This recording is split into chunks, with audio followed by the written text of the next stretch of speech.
Ahmednagar education सोसायटीचे अध्यापक विद्यालय शिक्षक व्यक्तिमत्व शिबिरात सादर करीत आहे व्हिडिओ एडिटिंग। सुरू करूया। सर्वप्रथम काइनमास्टर हे ॲप डाउनलोड करून घ्या। हा इंटरफेस असा येईल, त्याच्यात क्रिएट न्यू करा। 16:9 हा ॲस्पेक्ट रेशो आडव्या व्हिडिओसाठी, 9:16 हा उभ्या व्हिडिओसाठी, चौकोनी व्हिडिओसाठी म्हणजे इन्स्टासाठी 1:1, एरवी 4:3 हे साधारणपणे व्हिडिओ तयार करण्याचे ॲस्पेक्ट रेशो आहेत। आपण येथे 16:9 हा रेशो निवडूया। आता इंटरफेस इंट्रोडक्शन म्हणजे सुरू केल्या जे पान येतं ते हे पहा।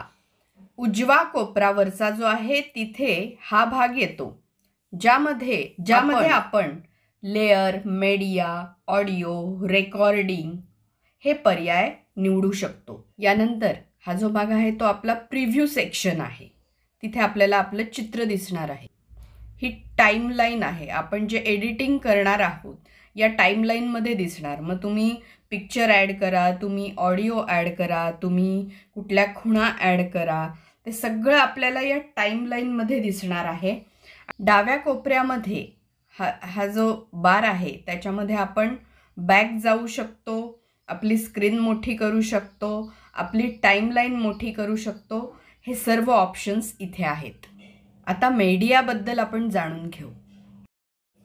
मीडियावर क्लिक केले असता आपल्याला असं चित्र दिसेल। इथं इमेज ॲसेटमध्ये तुम्हाला वेगवेगळ्या रंगाचे बॅकग्राऊंड्स दिसतील। व्हिडिओ ॲसेटमध्ये व्हिडिओचे वेगवेगळे प्रकार दिसतील। इथं असलेले विविध प्रकार तुम्ही ॲप्लाय करू शकता। आता मीडियामधून चित्र घालण्यासाठी या मीडियावर क्लिक केल्यावर डायरेक्ट प्रिव्ह्यूमध्ये तुमचं चित्र येतं अशा पद्धतीने। याशिवाय लेअरमधल्या मीडियावर क्लिक केल्यानंतर चित्रावर चित्र ठेवता येतं अशा पद्धतीने। आता ऑडिओबद्दल जाणून घेऊयात।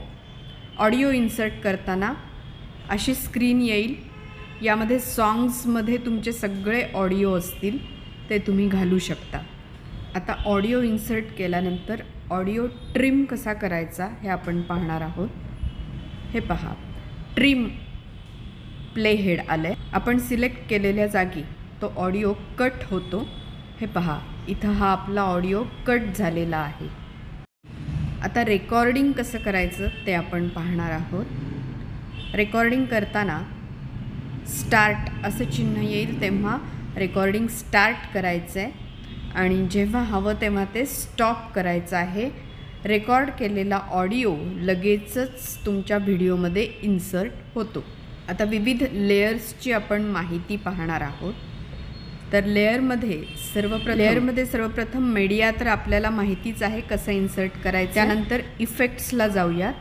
आपल्या इथं जे इफेक्ट्स असतील ते तुम्ही इन्सर्ट करू शकता, नाही तर तुम्ही स्टोअरमधून घेऊ शकता। स्टिकर्स हा पर्याय आहे। विविध प्रकारचे स्टिकर्स इथं उपलब्ध आहे, त्यातील हवे ते स्टिकर तुम्ही इन्सर्ट करू शकता। आता टेक्स्ट या पर्यायाकडे आपण जाणार आहोत। तर टेक्स्ट तुम्ही इथं इन्सर्ट करू शकता। इथं आपण टेक्स्ट इन्सर्ट केलेला आहे। त्यानंतर त्या टेक्स्टचा रंग तुम्ही या कलर पॅलेटमधून निवडू शकता। रंग निवडून झाल्यानंतर तुम्हाला फॉन्ट आहेत। आता इथं रोबोटो ब्लॅक हा फॉन्ट इथं मी यूज केलेला आहे। पुढचा पर्याय हँडरायटिंग। यामध्ये एखादी पेन्सिल तुम्हाला तिथे इन्सर्ट करायची असेल किंवा एखादा ब्रश, एखादा ॲरो इन्सर्ट करायचा असेल, त्याचा रंग निवडायचा असेल तर विविध पर्याय तुम्हाला उपलब्ध आहेत। याशिवाय खोड रबरसुद्धा इथं तुम्ही निवडू शकता। त्या पेन्सिलची जाडीसुद्धा तुम्ही इथे निवडू शकता। आता ॲसेट स्टोअरला आपण जाऊया, पाहूया ॲसेट स्टोअर काय आहे। ॲसेट स्टोअरमध्ये तुम्हाला इफेक्ट्सच्या, मीडियाच्या वेगवेगळ्या व्हरायटीज दिसून येतील।